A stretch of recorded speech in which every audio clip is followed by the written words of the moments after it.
जय राधा माधव कुंजा बिहारी।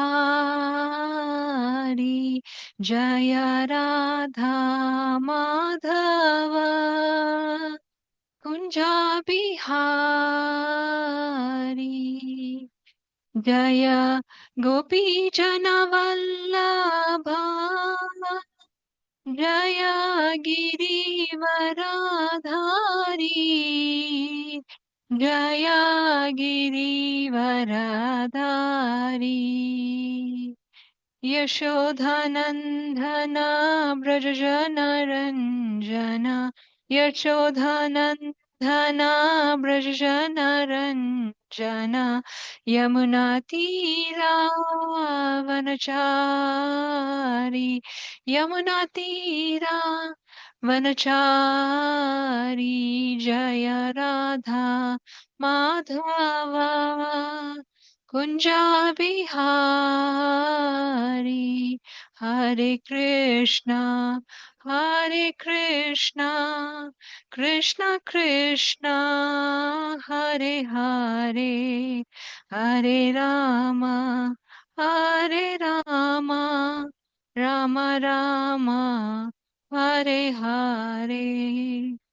जय राधा माधव राधे।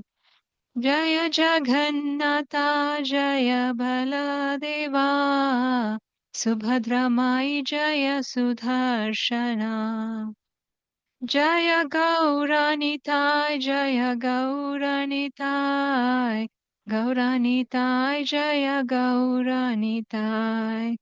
जय पञ्चतत्त्वा जय पञ्चतत्त्वा पञ्चतत्त्वा जय पञ्चतत्त्वा। जय जय प्रभुपाद जय जय प्रभुपाद। जय गुरुदेव। ॐ अज्ञानतिमिरान्धस्य ज्ञानाञ्जनशलाकया चक्षुरुन्मिलितं येन तस्मै श्रीगुरवे नमः। श्रीचैतन्यमनोभीष्टं स्थापितं येन भूतले स्वयं रूप कदा मह्यं ददाति स्वपदान्तिकम्। नमः ॐ विष्णुपादाय कृष्णप्रेष्ठाय भूतले श्रीमते भक्तिवेदान्ता स्वामिन् इति नामिने। नमस्ते सारस्वते देवे गौरवाणी प्रचारिणे निर्विशेषशून्यवादी पाश्चात्यदेशतारिणे। वन्देऽहं श्रीगुरो श्रीयुतपदकमलं श्रीगुरून् वैष्णवांश्च श्रीरूपं साग्रजातं सहगण रघुनाथान्वितं तं सजीवं साद्वैतं सावधूतं परिजनसहितं कृष्णचैतन्यदेवं श्रीराधाकृष्णपादान् सहगण ललिता श्रीविशाखान्वितंश्च। हे कृष्णा करुणा सिन्धो दीनबन्धो जगत्पते गोपेश गोपिका कान्ता राधा कान्ता नमोऽस्तु ते। तप्त काञ्चना गौराङ्गी राधे वृन्दावनेश्वरी वृषभानुसुते देवी प्रणमामि हरिप्रिये। वाञ्छाकल्पतरुभ्यश्च कृपा सिन्धुभ्य एव च पतितनां पावनेभ्यो वैष्णवेभ्यो नमो नमः। जय श्री कृष्ण चैतन्य प्रभु नित्यानंद श्री अद्वैत गदाधरा श्रीवासादि गौर भक्त वृंदा। हरे कृष्णा कृष्णा कृष्णा हरे हरे हरे राम राम राम हरे हरे। श्री नरसिंहदेव की जय। नमस्ते नरसिंहाय नमस्ते नरसिंहाय प्रह्लादलाधदायिने प्रह्लादलाधदायिने हिरण्यकाशीपूर्वक्षः हिरण्यकाशीपूर्वक्षः तिलटङ्कानकालाय किलटङ्कानकालाय इतो नरसिंहा परतो नरसिंहा इतो नरसिंहा परतो नरसिंहा यतो यतो यामि ततो नरसिंहा यतो यतो यामि ततो नरसिंहा बाहे नरसिंहा हृदये नरसिंहा बाहे नरसिंहा हृदये नरसिंहा नरसिंहमधिं शरणं प्रपद्ये नरसिंहमधिं शरणं प्रपद्ये तव करकमलवरेणाका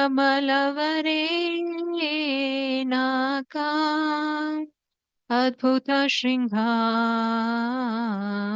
दलिता हिरण्यकशिपु तनुभृङ्गा केशवधृता नरहरिरूपा जय जगदीश हरे जय जगदीश हरे जय जगदीश हरे तव करकमलवरेणाका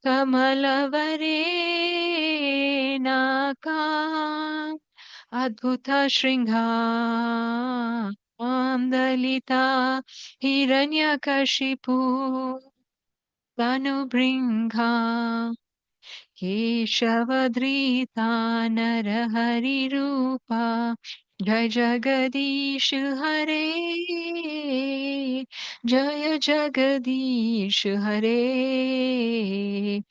जय जगदीश हरे जय विघ्नविनाशा जय नरसिंहदेव विघ्नविनाशा जय नरसिंहदेव जय लक्ष्मी नरसिंह जय अनन्तदेव लक्ष्मी नरसिंह जय अनन्तदेव जय भक्तवत्सला जय नरहरि भक्तवत्सला जय नरहरि जय प्रह्लाद महाराज जय प्रह्लाद महाराज प्रह्लाद महाराज जय प्रह्लाद महाराज श्री भक्ति विघ्न विनाशक नरसिंहदेव भगवान की जय उग्रं वीरं महाविष्णु ज्वलन्तं सर्वतोमुखं नरसिंहं भीषणं भद्रं मृत्युं नमाम्यहम् उग्रं वीरं महाविष्णुं ज्वलन्तं सर्वतोमुखं नरसिंहं भीषणं भद्रं मृत्युं नमाम्यहम् ॐ उग्रं वीरं महाविष्णु ज्वलन्तं सर्वतोमुखं नरसिंहं भीषणं भद्रं मृत्युं नमाम्यहम् Jai. Welcome. I request everyone to be on video.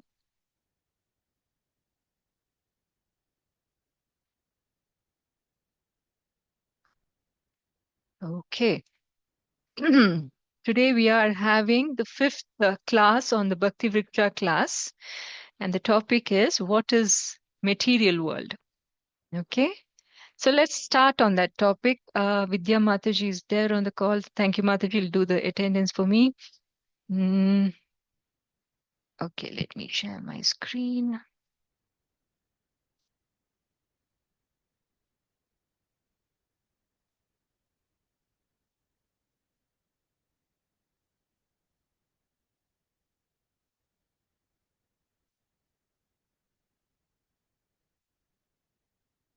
You can see my screen. Yes, Mataji. Okay. Let's start with this question. What is material world? What is your understanding? We speak about material and spiritual world in every class. So what is your understanding of material world so far? Hare Krishna Mataji. Hare Krishna. Mataji, material world means basically I'll try my side. Whatever and everything which is covered by the modes of three material natures. Okay. Goodness, ignorance, and passion. Okay. So you're saying material nature is not there in spiritual sky? material things are not there in the spiritual sky, Mataji. Okay. That's what I Okay. was. Okay. Good. It's only Good the answer. material thing. Yeah. Yeah. Any other thoughts? Hare Krishna Mataji, it is Hare Krishna. Adya al Shashwatam, full of Uh-huh. this world, and it is a Yes. replica of the spiritual world, opposite Okay. of what the spiritual world is. Yes. Opposite of what? It's a perverted reflection of the spiritual world, and hence it's opposite of everything spiritual world stands for. Nice answer, Mataji. Any other thoughts? We have to face Janma Mrityu Jara Vyadhi, and we dwell into life cycle, Mataji. Hmm. So there's four miseries, Janma, Mrityu, Jara, Vyadhi, which is a constant in material life. Correct. Any other ideas on material life? Is that the best we can represent material life at this point? Mataji, one more thing may I Yes. add? Yes, Uh, please. Basically, in the material world, we have opportunity to basically engage ourselves in the devotional service of the Lord Hmm.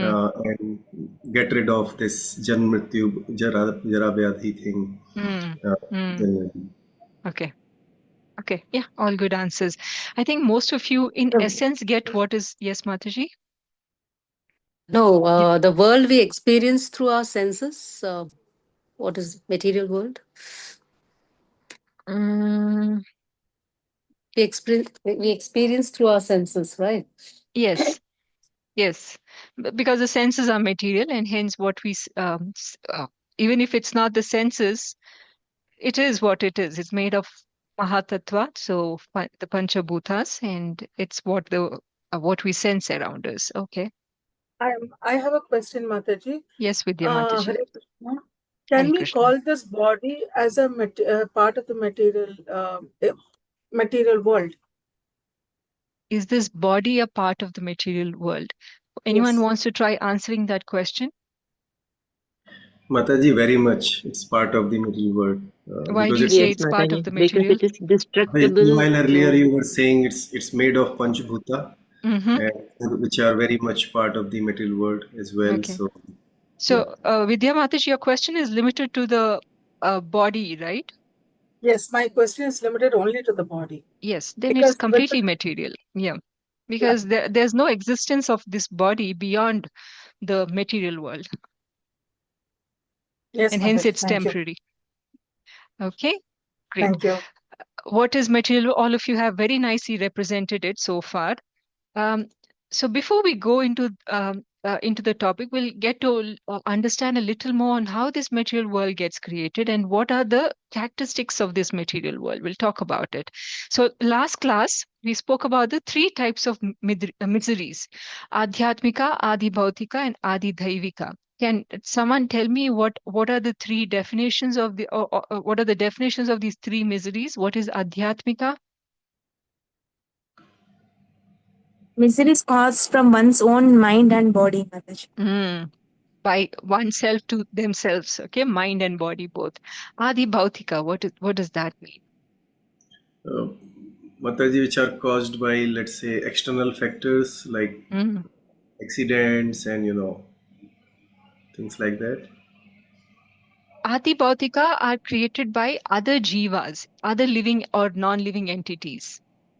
Okay, so yeah, yes, accidents is also Adi Bhautika if it's miseries that's caused by another person, Yeah, right? external. Somebody comes and hits your car while driving, that's Adi Bhautika. Or some animal is sorry, a dog is barking in the night and you're not able to sleep, that is Adi Bhautika. It's troubling you, right?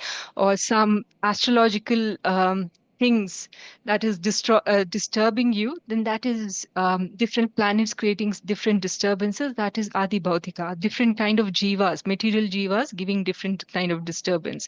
Even subtle bodies disturbing us, it's Adi Bhautika, right? And then what is Adi Daivika?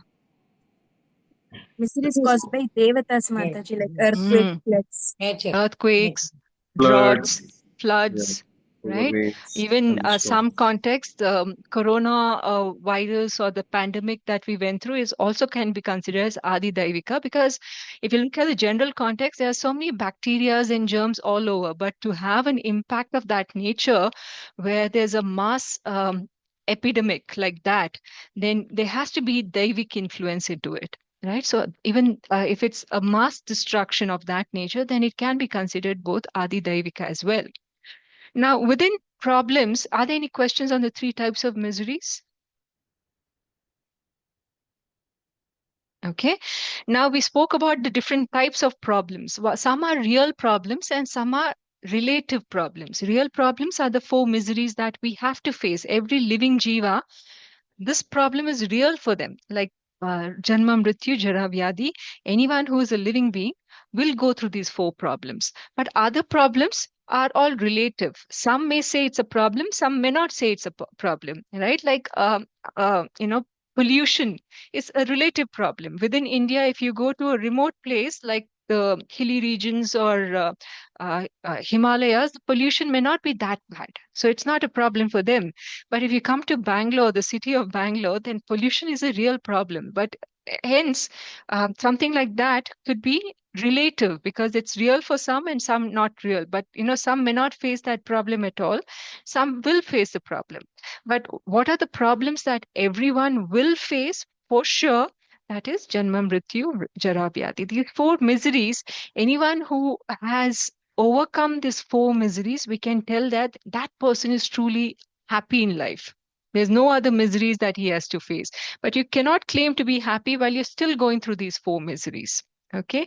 So happiness in material world and happiness in spiritual world, we spoke about this. It's happiness in material world is very temporary. Anything that is connected to the material world is temporary, while happiness connected to the spiritual world is eternal, because then our soul is connecting back to Krishna. So anything that is connected to the spiritual world becomes eternal. So even happiness there is eternal, right? So only humans can understand these aspects of different kinds of problems and what is real problem or not, and come to a point of a solution where we can say, okay, we know these are the problems.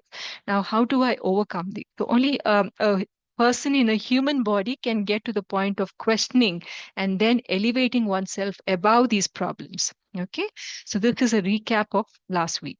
Now, coming to the topic, let's these are the few things we have listed out. What do we want in life? What do we want from material life? We want knowledge, we want wealth, health, name, fame, followers, house, vehicle, families, right? Is there anything else you can think of that you want and we have not listed here?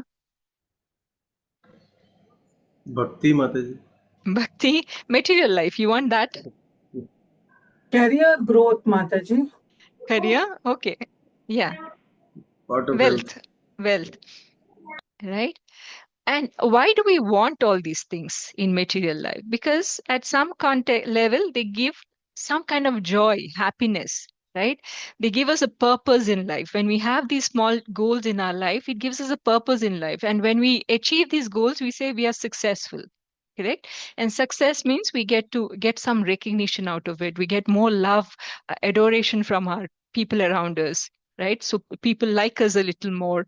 So overall, each of these aspects, as we become successful in achieving them, then we become a little more happier in life, right? Now, if you listen to many of these motivational speakers, you might hear these phrases, or life coaches for that matter. They'll say life is like an ice cream, enjoy it while before it melts. Life is a journey, enjoy the ride. So the key essence of these two phrases is enjoy, right? Nobody wants a miserable life. So when these motivational speakers, when they say enjoy, be this is only one life that you have, you need to enjoy, right? How to be happy, and they and such speakers always have a lot of audience in their sessions, because people always have this question how to be happy, right? But unfortunately, all these motivational speakers, they speak their conversations are limited to the aspect of enjoyment in this material world. right? How to enjoy this material world. But we in this session, we are telling you how to be joyous even beyond this material world. We, of course, will not claim any kind of happiness in this context of this life itself, because this life is not meant for enjoyment. We'll understand that as well. But what we do assure you is that there is enjoyment after you completed this life, right? And how to get to that point is what we are going to discuss in this session, right? This is a topic for today, how to be eternally happy. Okay. So ultimate need is happiness. Everyone wants ultimately to be happy, right? Does everyone agree? Happiness is connected to peace of mind, growth, Yes. fame, whatever it is. But ultimately, people want to be happy in this material world. So we have experienced this happiness in some bits and phases, but has anyone experienced the ultimate happiness? What does ultimate happiness look like? Can someone tell me what you think is the definition of this ultimate happiness? When you don't have any thoughts in your head, when you can just close your eyes and just be in complete bliss without worrying or thinking about anything, that is true happiness. Mm, how can we live without being and doing nothing? Because, like we said, the soul is, the nature of the soul is to be active. So, how can we be inactive and be happy?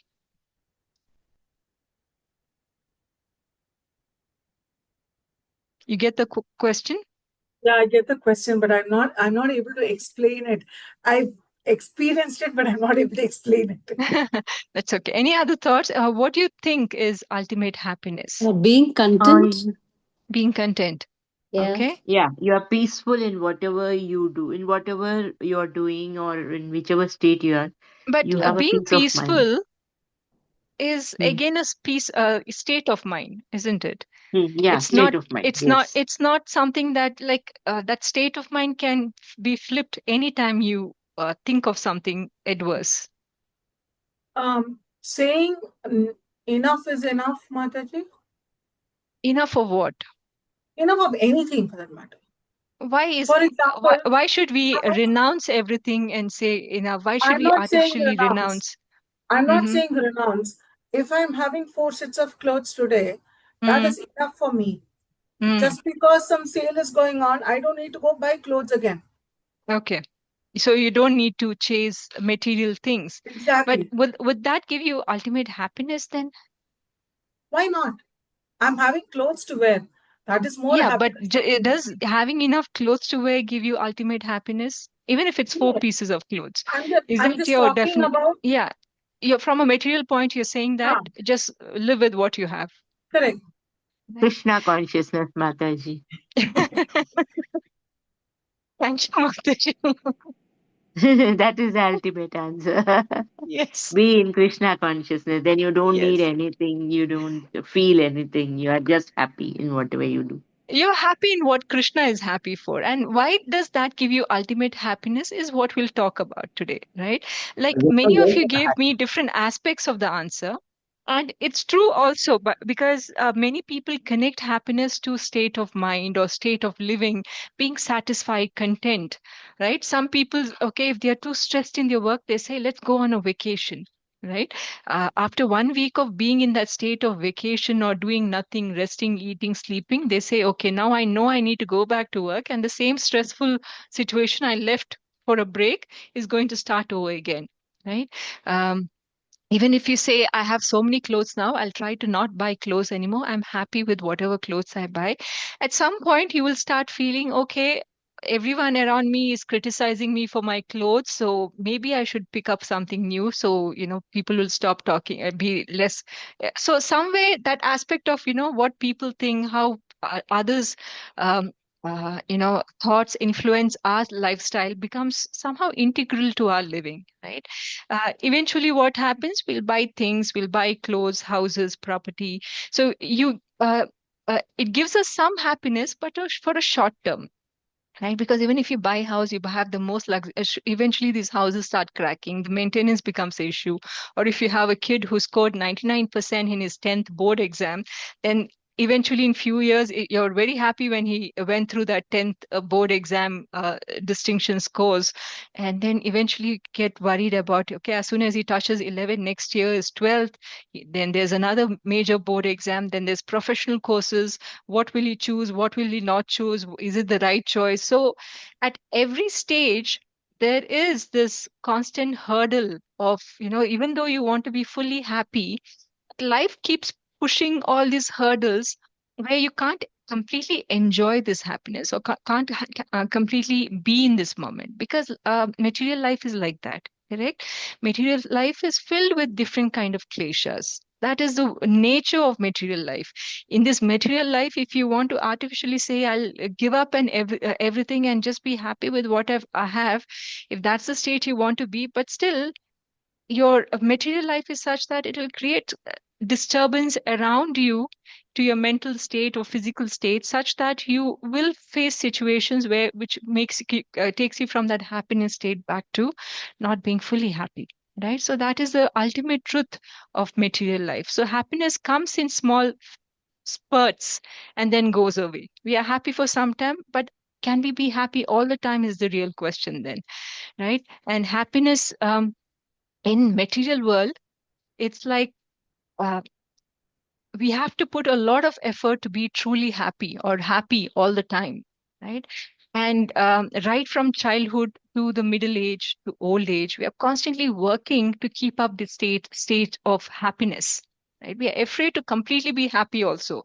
Mindlessly being happy is also, stressful at time, because you don't know when the next stressful situation will come up. But if I tell you that all this hard work that you're putting to find happiness in this material life, the effort is put in the wrong place, because in this material life, there's no real happiness.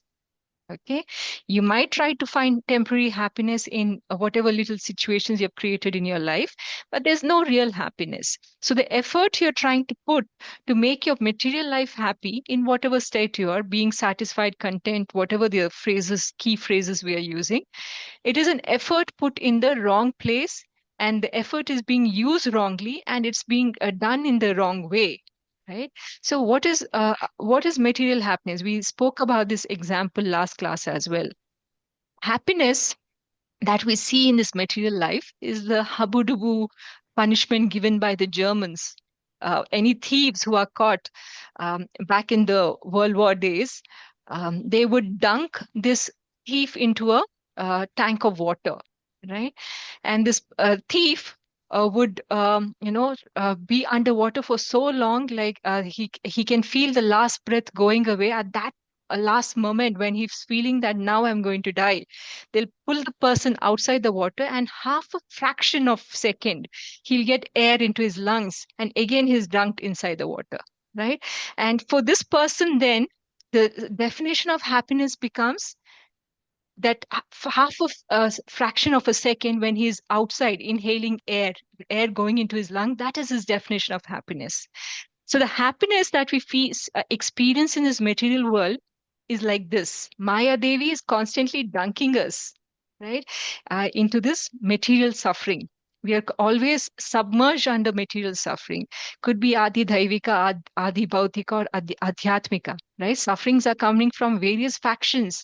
Then she will give us some minute happiness by giving us some, beautiful wife, handsome husband, and nice children, good scores, good virtue of children, then solve minute happiness like this, passing the exam, some promotion here, another few minute happiness. Then again, she'll dunk us again into these material miseries. So we are like this, constantly being dunked into material miseries, and all this small fraction, minute happiness that keeps us attached to material world somehow, because we want to experience that next moment of happiness. So we are constantly living through these miseries and saying, okay, if I get this next moment of happiness, then I'll be happy. But we always know that Maya Devi is going to dunk us back again into that same material miseries, right? So is there real happiness at all then? Right? That's the real question. And the answer we gave you in the last classes, yes, there is real happiness. Real happiness is only felt when our soul is reconnected to Krishna. So originally we are part and parcel of Krishna, right? We are all come from the Supreme Soul. So in the past, we have experienced this happiness while we are with Krishna in whatever form, right? When we are in with Krishna in Goloka or Vaikunta, we have our original form, which is called as the Siddha Rupa. It could be the cow, it could be the grass, it could be the stones, it could be the trees, right? Or could be the friends who play with Krishna, or it could be the mothers who take care of Krishna in Goloka. So whatever your form is, we have 5 different relationships with Krishna. It could be passive, active, Vasalya, or it could be as a friend, or it could be a conjugal lover. So there are different 5 relations defined in these 5 big categories. But our eternal relation with Krishna is that of a servant, dasya, or the active state is called the dasya relation, right? So we are here to serve. That's a eternal nature of the soul as well, because we are part and parcel of Krishna. And since our eternal nature is to serve Krishna, so this nature stays with us. Even though we come to material world, this nature of the soul to serve another person stays with us. And this is why we see, if we are not serving Krishna, then who do we serve? We'll serve our bosses, right? We'll work for a company, we'll serve our bosses. If we are, or we'll serve our family, right? We'll work so hard to manage the different fees of the children or things to buy for the wife, or we'll serve our pets in foreign countries, especially since they do not have families staying together. Every person will have a pet, a dog that they keep constantly taking care of, good food, take them for walks, pick up their potty stool as they take them for walk. So all this for the dog, right? Some even work for NGOs. Some will donate parts of their body as a sense of serving the society. But all of these serving is serving your material bosses. So if you're not serving Krishna, then you're serving material nature, right? So the tendency to serve is there in all of us. So depending on who you choose to serve, whether you choose to be happy or choose to be dragged to the material miseries, that decision comes on the choice you make on who you decide to serve. Right. So all these material miseries are not limited to one life alone. So these keep repeating over life after life, and the 4 miseries we spoke about keep following us from one life to the other. But if you choose to serve Krishna, then all these miseries are instantly put to an halt.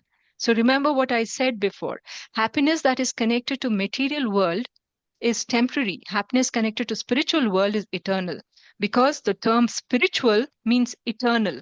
The term material means temporary, right? So anything that you connect to material is temporary. Happiness connected to material is temporary, right? Happiness connected to spiritual world is permanent, correct? So we further discussed last class as well. Since we are part and parcel of Krishna, then our natural habitat is in the spiritual world. And in this material world, we are like a fish out of water, right? Just like a fish cannot live on tree. Without water, it cannot, you give them the best of orange juice, they cannot live there. It needs water to live. Just like that, our atmas, our natural habitat is spiritual world, right? Only there we can be truly happy. Okay. So our effort then to be, if you really want to be truly happy, is try to stop finding happiness in the small things that is going on around us in material world. Instead, put your full focus, forget about the inconvenience you are facing in this material world, because this material world to begin with was not meant to keep you happy. Okay, but if you're putting so much effort to keep yourself happy in this material world, so then what happens? Then you don't get the opportunity to go back to the spiritual world, because your focus now is moved away from Krishna to serving your bosses in the material world. Right? So the only way to be truly happy then is to serve Krishna.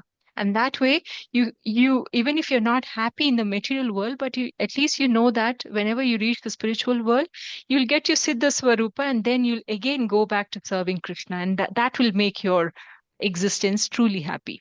Okay, let's read this verse 8.15. Anyone?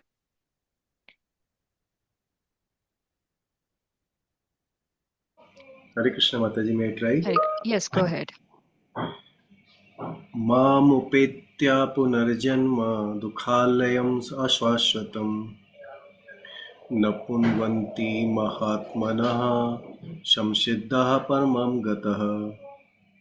Hare Krishna. Read the translation, Prabhuji. After attaining me, the great souls who are yogis in devotion never return to the temporary world, which is full of miseries, because they have attained the highest perfection. Hare Krishna. So Krishna is saying here, this material world is dukkhalayam ashashvatam. Dukkhalayam is full of miseries. Dukkha alayam, a place filled with miseries, right?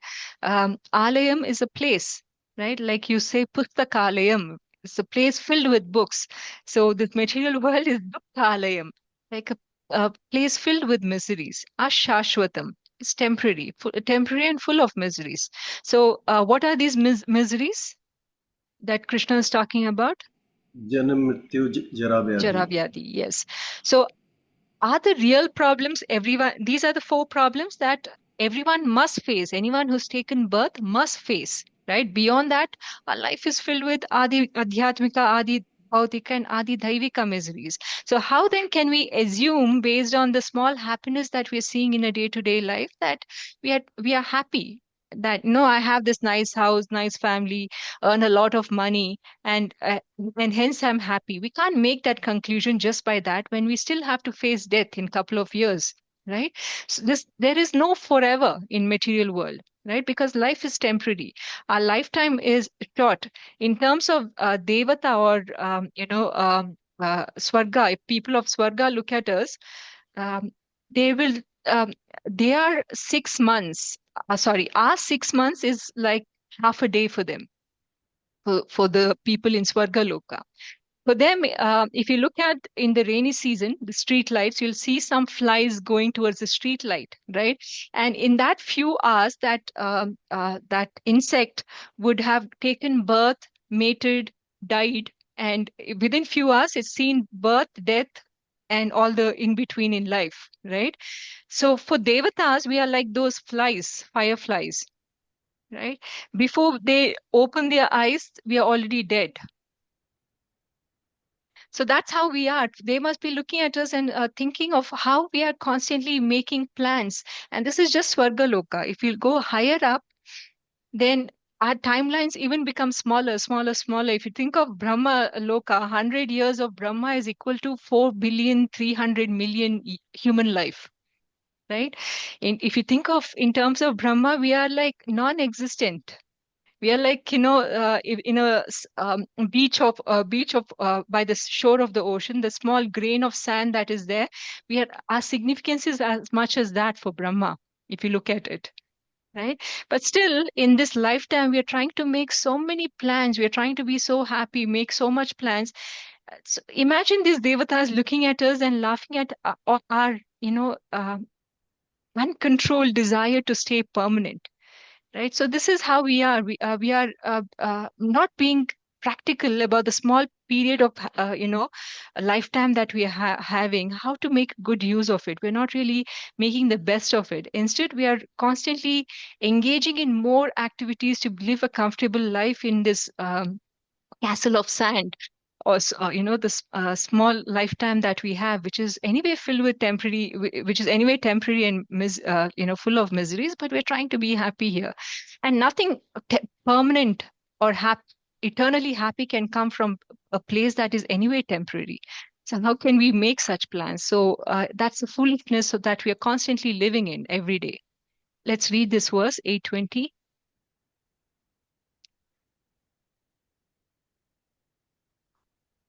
I'll call out names.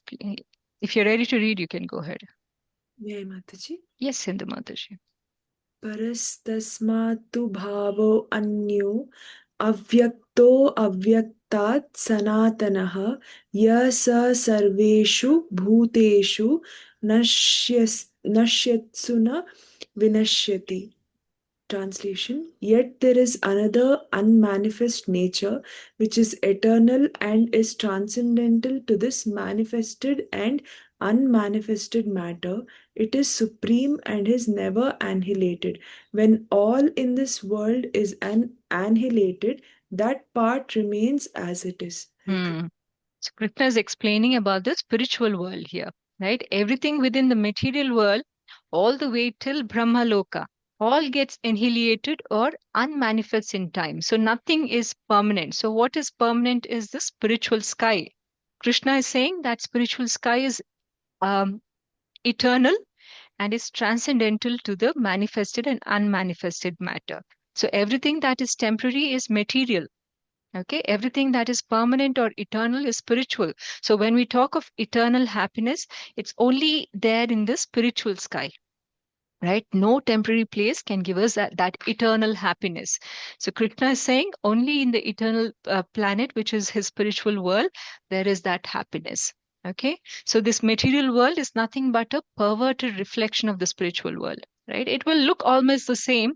All the glitter and shine will also be visible in the reflection, but you also know that it's not the real thing, right? So because it's not real, it's fake. What you're seeing is just a reflection. It is called a perverted reflection because everything that the soul has experienced in the spiritual sky, the happiness, the bliss, the eternal life, the soul wants to relive that same kind of happiness in the material life as well.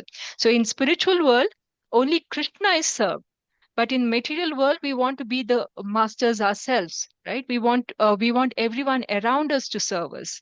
We look for happiness in our achievements, our merits, our houses, the small decorations we keep doing to our houses, right? We hang these pictures, we do this deco, we put up awards in one place. So we do all that. So this way we keep building a world around us. And who's the master of this world? We, right? I. So since I decorated this place, I set up this place, we think we are the masters. But Krishna has a way to remind us that this world that we're trying to enjoy is nothing but temporary and is filled with miseries, right? And miseries such that scientists and researchers for ages are trying to find a way to be eternal without death, a long human life. So they've been trying to do so many things to say, okay, if you do this, you look young forever, or you can increase your human life. But one thing they have not been able to deflect so far is death. Right. So whatever research they do, they have not been able to deflect or come to a point to say that if I'm really that happy and that knowledgeable, then we should be able to get to a point to say, I can overcome death. But that no scientist has been able to do so far. Because why? Scientists have they have done so much research, and the research has only taken us to the point of further death. Think of all the scientific innovations that we have done, the nuclear bombs, the atomic bombs. All of these have just brought us closer to death. The recent India-Pakistan conflict that we have in Jammu and Kashmir, that's a real witness of our prowess. We have only bought more weapons. Of course, it saved us from the terrorist exploits at the border. But the truth is, none of these inventions can actually give us life, right? Nobody can bring a life back to Earth. So our limitations of our innovations is limited to the extent of expediting death instead of elongating life. So what real value is? So instead of giving us eternity, it is given us mortality, right? Instead of immortality, it's given us mortality. So this way, though we want to be eternal, like in the spiritual sky, however, in material world, we only tried, our efforts are only making our life shorter, in other words, right? So this is why spiritual sky and material sky are material nature is world is a perverted reflection of the material sky. In spiritual sky, we want to serve Krishna alone, but in the material world, we want to serve ourselves. So this is why material world is something that we want to get out of as soon as possible. Now, how to understand the spiritual world? Can someone read the translation alone?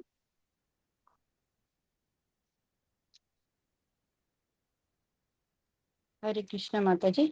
Go Can I? ahead, Mataji. Yes, yes. Uh, the spiritual world is considered to be three-fourths of the energy and opulence of the Supreme Personality of Godhead, whereas this material world is only one-fourth of of that energy. That is our understanding. Hare Yes. Krishna. Thank you. So the world that we live in, the earth that we live in, we think that the earth is so big, but even beyond this Bhuloka or the earth, we have 14 layers of material planets, right? But and these 14 layers of planets becomes one universe. Like this one universe, there's one Brahma assigned to us, right? So this Brahma is taking care of all the manifestations within this 14 layers of planets. Now, that is one universe. Like this one universe, there are so many billions of universes, and each universe has its own Brahma, right? So there are unlimited, countless number of universes like this. But Krishna is saying in Chaitanya Charitamrita Madhya Leela, it's also confirmed that this material world that we have is just 1/3 of the whole creation of Krishna. The other 3/4 creation is the spiritual world. Okay, the spiritual world is 3 times bigger than the material world. So why do we need a material world and why do we need a spiritual world? Why didn't Krishna just create all spiritual world instead of this material world and spiritual world? Because remember, the spiritual material world is where sinners are sent to face their punishment, right? So his huge creation is a spiritual world. So you can imagine that there are so many people in the material world. Just Earth itself, we have so many billions of people. In the 14 planetary systems, there are so many more, right? And then there are so many universes. All these material planets, which is 1/4 of Krishna's creation, that has so many jivas in it. But 3/4 of his creation is spiritual. So there'll be so many more jivas in the spiritual world. Can you imagine the magnanimity of this creation then? Right? So Krishna, why this material world is created? Because remember this is the place where people are sent so they can face the punishment for all the sins they have done in their past life. They are locked up here in this for certain lifetimes. So they go through different reactions, they go through different life cycles, they go through different bodies, and then finally they reach a stage where they are ready to get out of this prison, and then they go back to the spiritual sky. So this material world, we should understand, is like a prison. Just like in each of your cities, you'll have some prison areas, right? The city, other bigger, larger city is free. People are able to go around any way they want. But then there's a small area which is allocated as a prison. And the prison will have a huge walls like forts, so that prisoners are not able to jump out of this area, and they are contained within that place, right? So why so? Because people are specially sent to this place to face their punishment. So what happens to people who make prisoners who continue to act criminally or against the law within the prison, then their jail term gets extended. Similarly, for us, while we are in this material world, which is like a prison for all the prisoners, if we continue acting sinfully, right, then what happens? What do you think will be the outcome of that? Hmm? We continue to take birth. We continue to take birth, right? So we are supposed to come here for some 100 life, but if we continue to live sinfully for 100 lives, then our 100 lives becomes 1,000 lives. In 1,000 life, we don't correct our ways and then continue to act sinfully, then our 1,000 life becomes 1 lakh life, like this, right? So continuously, we get trapped in the cycle of life and death. So the only way for a prisoner to cut short their term is to act virtuously, right? Follow the rules and regulations, show a way that they have evolved in from their criminal ways, and they have a true intention of living a civilized life. So we show that intention to the prison head. Then the prison head might shorten our term and release us, right? The material world is like that. So we need to show our intent to Krishna that now I'm ready to come back. I don't want this material life anymore, right? I don't want to live sinfully anymore. I don't want to keep facing the reactions of whatever I'm doing around us. And this sinful reactions, it doesn't really have to be, bad things that you're doing. even good things, pious things give us better life for sure. We might have, born in a rich family, in a more Brahminical family or learned family, but we still take birth. So reactions are there, right? But only way to get come out from this bondage then of good and bad activities is to surrender to Krishna and show our intent to Krishna that I no longer want to live in this prison, right? No one is wiser or more knowledgeable than Krishna. We should remember that Krishna is informing us that beyond this material world is a spiritual sky, right? Which is filled with innumerable planets. And the sky is far, far greater than the material space, which constitutes 1/4 of the entire creation. Similarly, the living entities within the material world are but a small portion within the material world. So we are just a small part. We think we are big, right? Because we think our life is so centered around me. And when that becomes, we become the whole world and universe around our world, right? But that's not true. We are just small part of what Krishna has created. And when we live in this kind of virtual existence to say that I am the biggest thing in my life, and we forget about Krishna, that's when our prison term gets extended, right? Very scary, but that's a reality of material life. Not that we think, we have good life here, so I let me continue living this good life. If that becomes our intent, then we only keep taking birth again and again. Our intent, our reality then in our material life should be such that I'm here now. I know why I'm coming here. All of you are very fortunate because you're exposed to this kind of philosophy this early in your life, and you still have ways to course correct and say, okay, from today I can focus, I'll completely focus on Krishna, to try to pause this material existence in this world to a point where I can completely want to think only of Krishna. And thinking of Krishna is very easy. It doesn't have to be a certain kind of sitting in meditation or doing deity worship all the time. That's the way of Dwapara Yuga and Treta Yuga and Satya Yuga. Here, it's very easy. You simply keep chanting the name of Krishna by the process of holding your chanting bead and chant. Right? That's only easy. That's the easiest way to remember Krishna. And that's all Krishna needs. Right? So that's all that we need to do to take ourselves from this material world and go to the spiritual world. Now, let's talk about how the material world gets created. We spoke about the spiritual, but let's understand how this material world gets created. Can someone read the verse 10.8? Hare May Krishna. I, Mataji? Yes, Sorry. Jayalakshmi. Hare Krishna.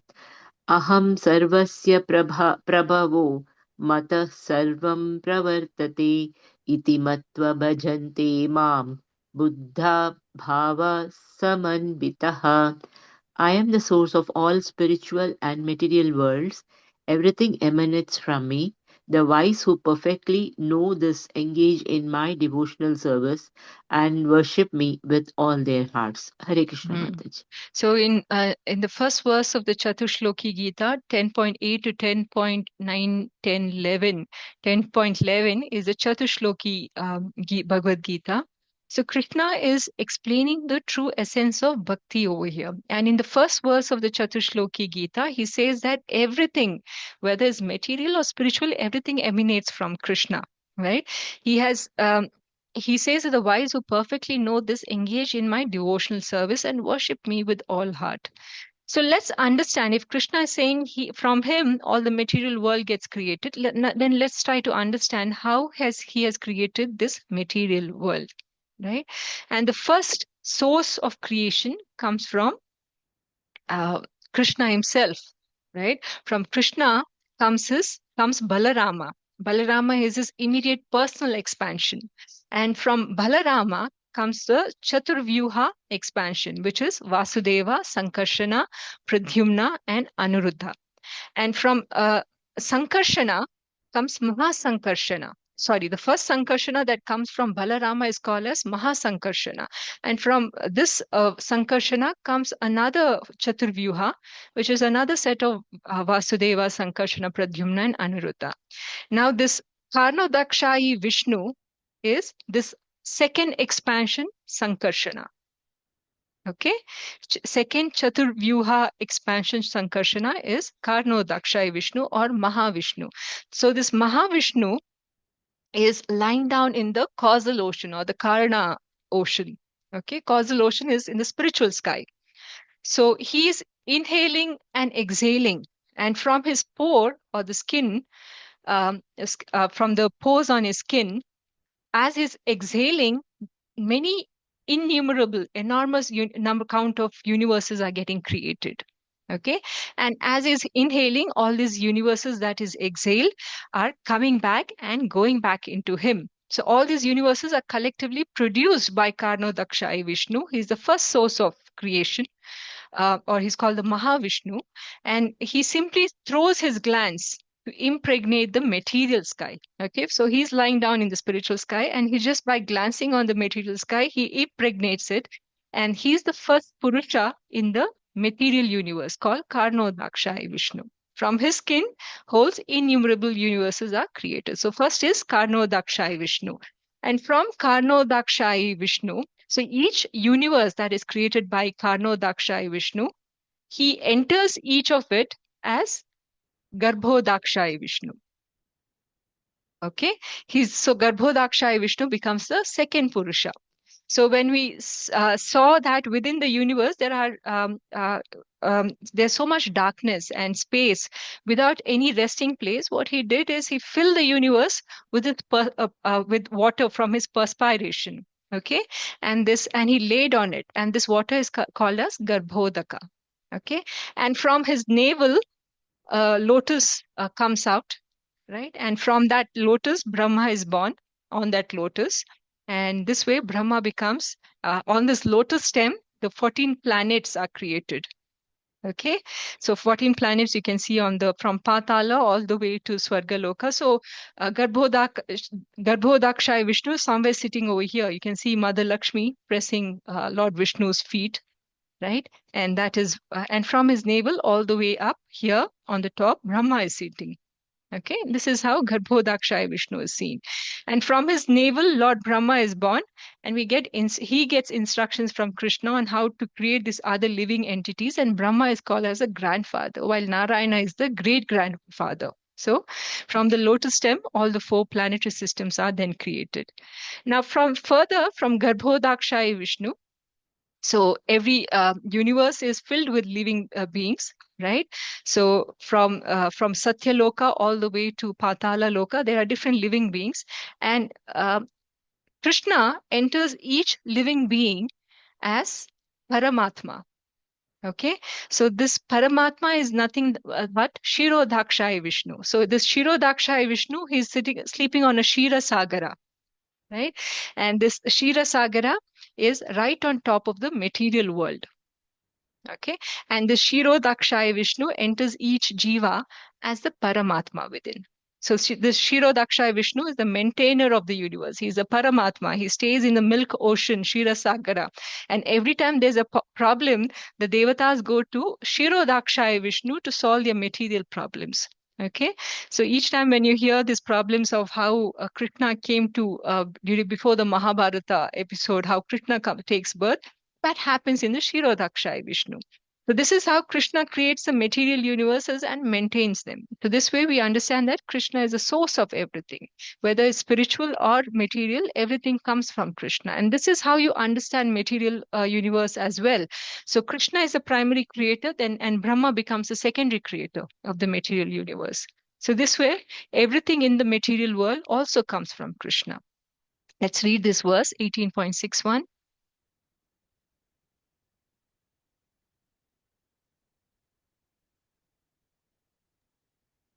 Can I? Mataji? Go ahead, Mataji, Chaitanya Mataji. Ishvara sarvabhutana riddeshe Arjuna tishtati brahmanya brahmayan sarvabhutani yantra rudhani mayaya. The translation: the Supreme Lord is situated in everyone's heart, O Arjuna, and is directing the wanderings of all living entities who are seated as on a machine made of the material energy. Hare Krishna. Right? So Supreme Lord is seated in everyone's heart as the master, right? And directing every living being. So our individual soul, Jivatma, keeps changing its body. So as a soul changes its body, it forgets about his past human life or other life forms, and it remembers only this life, right? But the super soul, who's also the second Atma or Paramatma within every Jiva, he remembers the past, present, and also the future, because he is the witness of all our activities in whichever life. He doesn't forget. And by his order, the material nature gives us particular type of body to a particular type of jiva, so that we can work according to our desires, right? Think of this like a person seated in a high speed car, right? This person goes fast, faster than the person seated in the slow car itself, right? So this though they have both living entities, even if the driver is the same, similarly, by the order of the Supreme Soul, material nature fashions a different kind of body to a particular type of living being based on our desires. So we have human body since we have a bigger desire to achieve in this life. Even with human, then some are born rich, some are born in learned families, and some are born in devotee families. Some are born in regular families who are neither rich nor devotees, right? So, but they are they are anyway filled with some kind of material goals. So we can understand that each type of human, though the jiva is the same, part and parcel of Krishna, but their desire to be spiritual also varies. Now, where does this desire come from? It comes from our past life, right? So, whatever kind of desire you have from your past life, the same kind of life is given to us, the same kind of lifestyle is given to us in this current life. So, this is because of our past desires that we have a certain type of family, certain type of body. So, in Jnana, while we say that, all spirit, soul, spirit within every jiva is the same. We talk about this phrase that Pandita Samadarshinaha, so that Pandita is looking at every jiva and saying that every spirit soul is the same. But in Bhakti Yoga, we recognize that even souls, they have different levels of surrender, right? Though they are made from the same material, but their desire to surrender to the Lord is different, right? And who gives that intelligence? It is Krishna, who is seated within everyone's heart, right? So we can understand that even jiva, though and come in different bodies, they have different types of desire. Let's read this verse.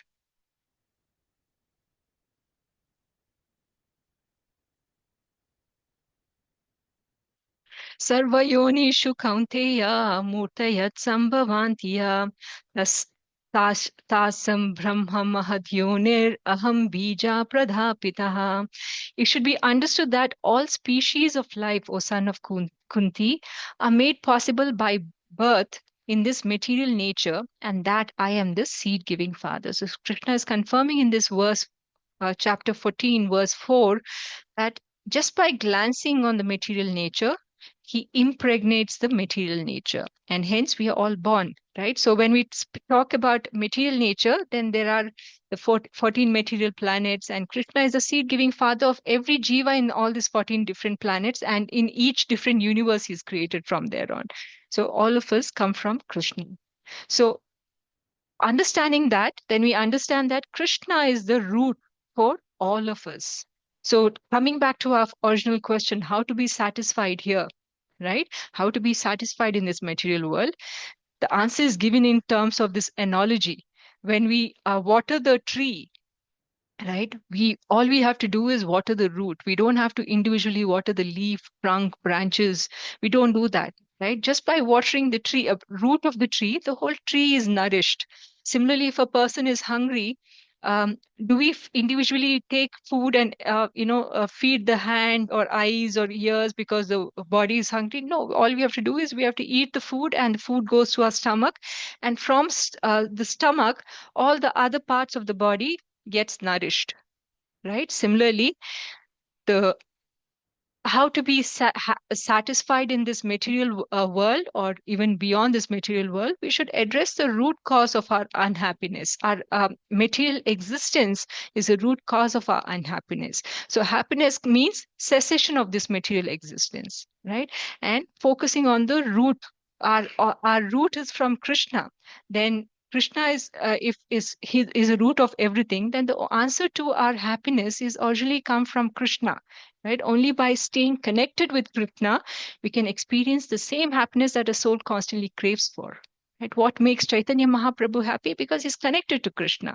The same ecstasy that he feels while serving Krishna or being around Krishna's or doing things for Krishna, the same ecstasy each devotee can also feel by serving Krishna. Right? And service to Krishna is very simple. By cooking for Krishna and offering the bhoga, accepting only prasadam, your tongue is getting purified. When you're singing kirtan for Krishna, your tongue is getting purified. Or when you're seeing the forms of the Lord, or you're using, decorating the Lord, looking at the beauty, getting new garlands for the Lord, making nice clothes, nice jewelry, and then you're admiring the beauty of the Lord, your eyes is getting purified. Right? By listening to Krishna Katha, or your ears are getting so like this. One by one you can purify your senses by smelling the flowers offered to the Lord, the smelling the incense offered to the Lord. Your nose is getting purified, right? And being in association of devotees, thinking of the Lord all the time this way, in association of devotees, being in friendly relation with devotees, offering charity and giving charity to devotees and associates of the devotees. So this way, also the most important thing is serving your spiritual master. Our whole existence can get purified by serving our spiritual master. This spiritual master, we should remember, is like a mirror, like a glass that's reflecting the sun directly to us. It's not opaque, so you can see the sun exactly like the sun is outside. When you go to the balcony and see the sun, the same sun can be seen as it is when you have a transparent glass in between us. So this spiritual master is doing just that. He's bringing Krishna to us, right? He's not that opaque object or a wall or a blockage between us. He's facilitating a connect to Krishna. So by serving the spiritual master and being in his association, trying to understand what the mood of the spiritual master is and serve him accordingly, with that kind of mood, our whole existence gets purified. So by this process, we slowly reach a stage where Krishna will recognize us. Right? So as we get purified, we become eligible to be recognized by Krishna. And when we constantly remember Krishna, and from then you can understand that Krishna is giving us that remembrance. So he's blessing us with remembrance, right? Remembrance doesn't come easily. It's when you remember Krishna constantly, you need to know that Krishna is blessing you with that remembrance. And that remembrance will take us to true ultimate happiness. Okay. So that's how you understand this. So leaving you with 4 tips on how to be happy. Okay. What is a quick trick to stay always happy? The ABCD of Krishna consciousness. It is attending programs. So make sure that Sunday programs, if not every day Srimad Bhagavatam class, at least the Sunday programs, make sure you attend the closest temple of programs or whatever center you belong to. Go to the centers and attend the Sunday programs at the minimum.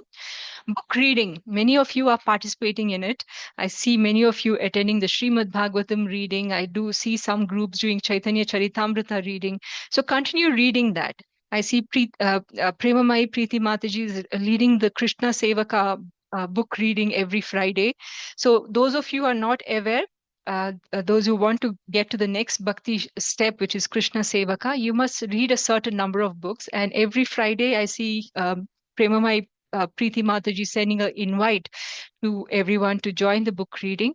I request you all to continue being part of that book reading, which happens on Friday, 7 p.m. every week. So read books, chanting Hare Krishna and devotee association. So these are the ABCD of being happy, while even while you're in material life, and happiness beyond material life as well. Okay, so I leave you with these things and nectar of the holy name. Can someone please read this? Go ahead, Mataji. Dealings with the material world for spreading Krishna consciousness movement are spiritual, as long as one daily chants 16 rounds of the Mahamantra. In our preaching work also, we deal with so many property and money and so many books bought and sold, But because these dealings are pertain to the Krishna consciousness movement, they should never be considered material. That one is absorbed in thoughts of such management does not mean that he is outside of Krishna consciousness. If one rigidly observes the regulative principle of chanting 16 rounds of the Mahamantra every day, his dealings with the material world for the sake of spreading the Krishna consciousness movement are not different from the spiritual cultivation of Krishna consciousness. The only way to turn your spiritual life to, material life to spiritual is to uh, do whatever you're doing, but continue to do your 16 rounds of Mahamantra chanting. So, dealing with the material world for spreading Krishna conscious movement are spiritual as long as one daily chants the 16 rounds of Mahamantra. So, this is again talking about the importance of chanting 16 rounds per day. Okay, uh, let's read this. Sharing is caring. Shrai Mataji. Go ahead, Mataji. One should not give up anything that can be utilized in the service of the Lord. That is a secret of devotional service. Anything that can be utilized in advancing Krishna consciousness and devotional service should be accepted. For instance, we are using many machines for the advancement of our present Krishna consciousness movement. Machines like typewriters, dictating machines, tape recorders, microphones, and airplanes. Sometimes people ask us, why are you utilizing material products if you condemn the advancement of material civilization? But actually, we do not condemn. We simply ask people to do whatever they are doing in Krishna consciousness. This is the same principle on which, in Bhagavad Gita, Krishna advised Arjuna to utilize his fighting abilities in devotional service. Similarly, we are utilizing these machines for Krishna's service. With such sentiment for Krishna or Krishna consciousness, we can accept everything. If the typewriter can be utilized for advancing our Krishna consciousness movement, we must accept it. Similarly, the dictating machine or any other machine must be used. Our vision is that Krishna is everything. Krishna is the cause and effect, and nothing belongs to us. Krishna's things must be used in the service of Krishna. Hmm. This is very well. This is Nectar of Devotion, chapter 14. Actually, there was this very interesting conversation that I was having, my husband Prabhuji and I were having with Bhakti Rasamrit Swami Maharaj at one point, because we somehow had this notion talking to various devotees that Krishna conscious life is full of renunciation, right? We should renounce work, we should give up certain things. Of course, we knew that we had to be, culturally oriented to be having a sattvic life, but we always had this doubt, are we are earning a salary, we are doing different kind of IT jobs, so is this wrong, right? But what Maharaj told me at that point kind of gave me a perspective, because many people think that Krishna conscious life means we should always do certain kind of work or and shun other kind of job. But what he really told that in a, let's say, a Varnashrama dharma, right? Varnashrama dharma cannot be run only by Brahmanas or doctors, right? Only two kind of jobs, maybe teaching and being a doctor is considered sattvic. But you need all kind of people in the society, isn't it? For in today's society, we need a lawyer. We need a good lawyer who's Krishna conscious to do all the case dealings for us, or we need somebody in the who's a good cop, a Krishna conscious cop, to drive the right kind of behavior in the society, right? Similarly, if even if it's a teacher, we need the teacher who can give their teachings in a Krishna conscious way.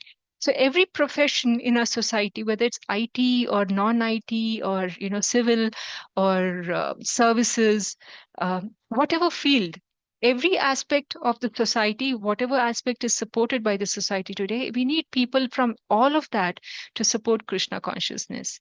Right? The day where we have a Supreme Court justice with a tilak on, then we know that this person will never do something un-Krishna conscious. Right?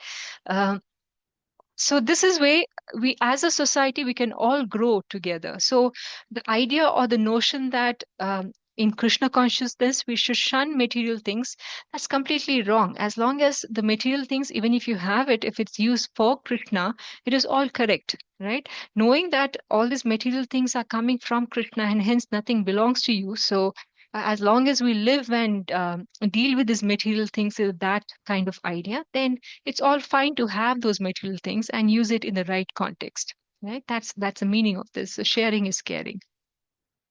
Okay, I'll end this session with a small video. Just give me a second.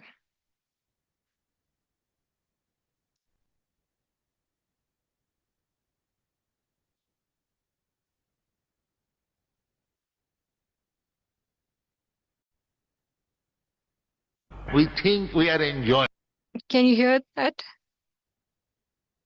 Yes, Mataji. Mataji. Yes, Mataji. Okay, I'll play from the beginning.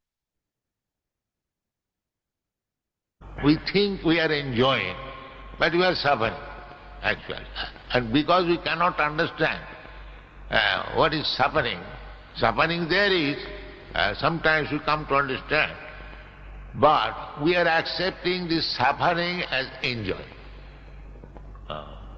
A man is working very hard, whole day.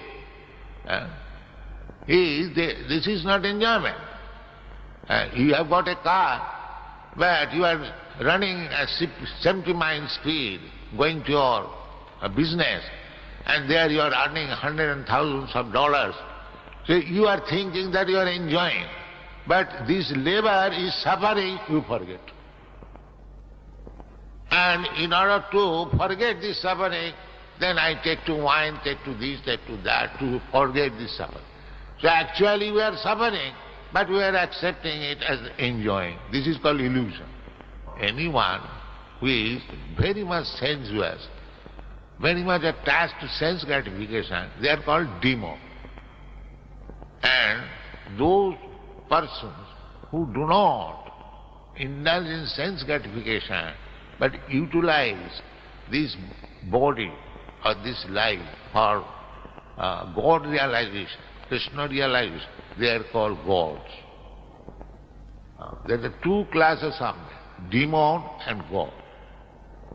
Those who are engaged in God consciousness, they are not God but godly. And those who are not, because this human life is meant for this purpose, forgetting our Father, forgetting our God.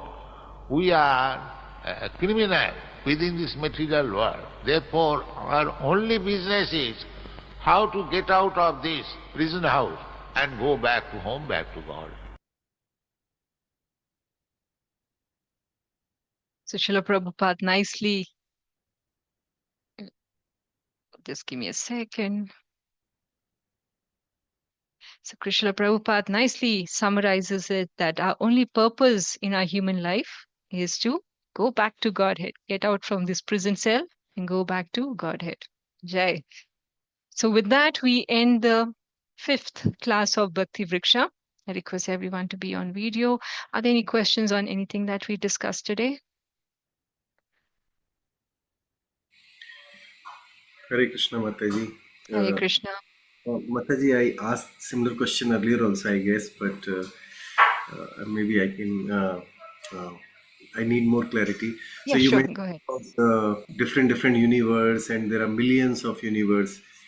I was reading this morning, Mataji, that Brahma has like different calculation. I mean, we have many human years are in Brahma's one day, and Yes. one day is called like Kalpa, I guess. Yes. And after every Kalpa, there's a Pralay, which is called Pralay or something like that. And then there's a Brahma's night, and then another morning, and then Brahma starts again manifesting everything, I guess. Yes. And this happens after 14 manvantars or something like that. So when you're explaining, Mataji, they're like multi-universe and many Brahmas also. So this happens like, my first question is basically, is time cycle is same in all the universe? Yes. And And even the Mahapralaya takes place at the same time and Yes. every. So Mahapralaya takes place at 100 years of Brahma. Okay, so Pralaya basically. Yes. One. But Pralaya is not limited to end of Brahmas. Like after every kalpa, Mhm. okay, there's a mini Pralaya. So what Right? the. After every yuga, we have 4 yugas. After every yuga, there's a mini pralaya. There's different levels of annihilation keeps happening at different stages. But what happens at the end of a Brahma is everything that's under this one Brahma gets annihilated. Mhm. Right? So everything, that universe that was governed by this Brahma goes back to Vishnu. Yeah. Yeah, Garbhodakshaya Vishnu. So, or sorry, Karnodakshaya Vishnu. So like this, It's a cycle. yeah, it's a cycle. So every Brahma, different timelines, 100 years of every Brahma, there's a Mahapralaya and it goes back.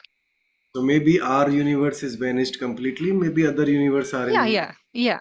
So other universes will exist, but they have their timelines of 100 years. So when that happens, they have their Mahapralaya that way. Thank you so much. Okay. Okay. So I think it's a good question, but this question is very elaborately answered in Srimad Bhagavatam. As you read the second canto, all these details are very nicely explained. So make sure that we just finished reading Canto 1 of Srimad Bhagavatam, which happens, the reading happens every Tuesday and Thursday. So if you have questions on this level, which is more in the context of Srimad Bhagavatam than Bhagavad Gita, of course, we can answer them at a very basic level. But join the Srimad Bhagavatam reading. That will Sure. help you answer it more better. Sure. Thank you so much. Okay, any other questions? Mataji, I have a very basic question. I always have this doubt why this Srishti started. Hmm. In the first place, it would have been one Krishna, that's all. Okay. Hmm. Then why did he start this so many universes and Right. so many species? Hmm. From where did it originate? Because there was no karma in starting. It is like a egg and a chicken question. Why there was no karma in the Okay, you're taking us to a question where many scholars have been debating for ages on where it started, and there are different conclusions to it, right? So Krishna, some people are always in the mode of jnana, right? So they would have gone back to Brahma Jyoti. Some conclusions are that people who are in the Brahma Jyoti existence, they would come back to material life anyway, because in Brahma Jyoti there isn't something that keep them engaged. If you don't have someone to focus on, you can't just sit and focus on eternity, right? And some scholars say that even in Krishna Goloka, though Krishna says that is eternal, but what happens to people who are envious of Krishna there, right? Mm. So all those questions. So there are different versions of ifs and buts to this question. There's no concrete answer on why this would have happened.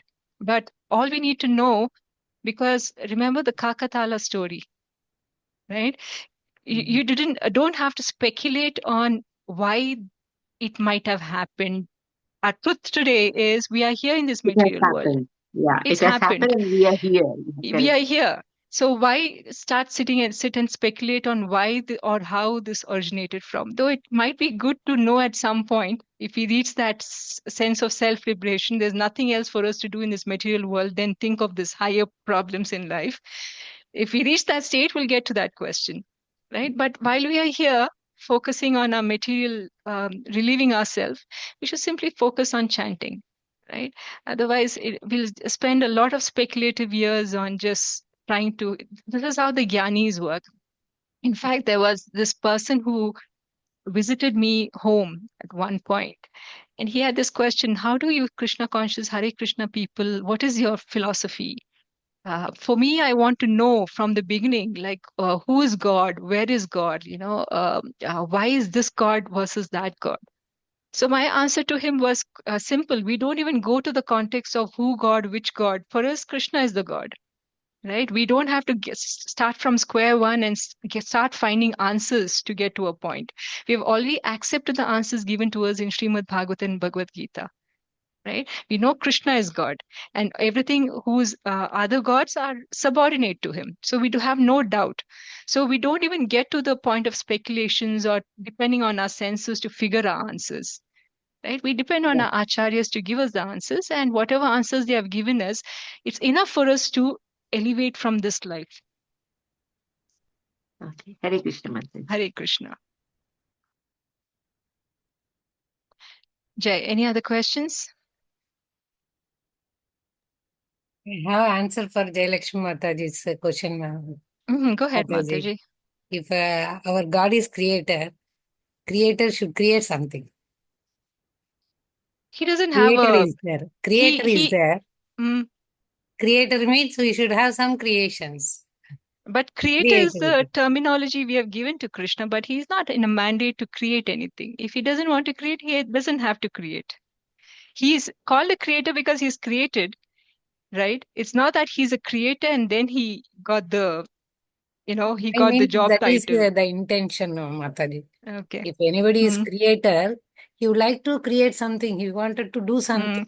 So what we need to understand when we're trying to understand Krishna, he's not limited by our definitions of certain terminologies, right?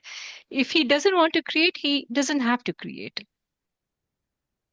If he has created, it's not because he's forced by the will of nature or anything to create something. He has created because ultimately there are many people who have to live their reactions to different lives, and they need to have a place to live these reactions, right? If all of us were spiritual, there was everyone was self-realized, we did not need a material world at all. We'll be 100% spiritual then, right? But because we have this tendency to lord it outside the will of Krishna, then we have material world as well, and he has created a space for us for people who want to live independent of Krishna. Okay, so yes, you're saying he's a creator because he has created, but those are more like job tags that we get in a material world. Because we do certain things, we get a certain job title, but Krishna is not limited to the material understanding of how things work. Okay, Jay. Any other questions? Nice questions today.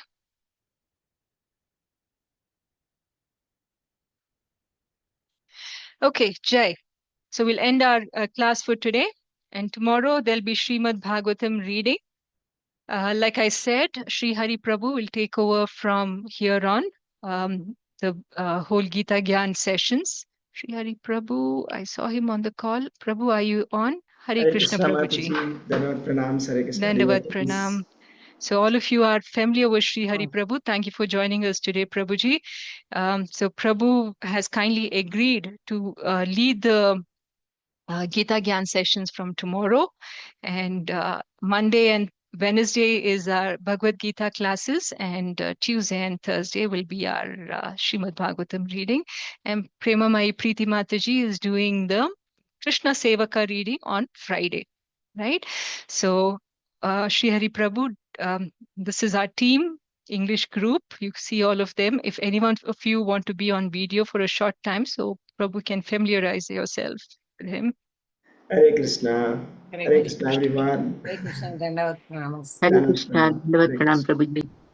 Dandavat pranam, Hare Krishna. Hare Krishna, Prabhuji. Yes. Thank you, Jayanthi, Radhe Mataji. So wonderfully, you have been taking classes all this while. I'm sure all the devotees will be missing you a lot after you. Yes, definitely. The classes. Definitely. We'll miss Same you, here, Mataji. Prabhuji. It's been a very nice 1.5 years of everyday non-stop thinking of Bhagavad Gita, Srimad Bhagavatam. Very nice opportunity to serve the Lord as well. Thank you for that opportunity, Prabhu, to you and Vrinda Mataji for kindly engaging me in this service. So I look forward to anything I can do for the team in future as well. All right. Thank you, Mataji. And devotees, so thank you very much for joining today. And I hope to see you on day after tomorrow. So day after tomorrow, we'll be starting with the chapter number 4. Okay. Hare Krishna.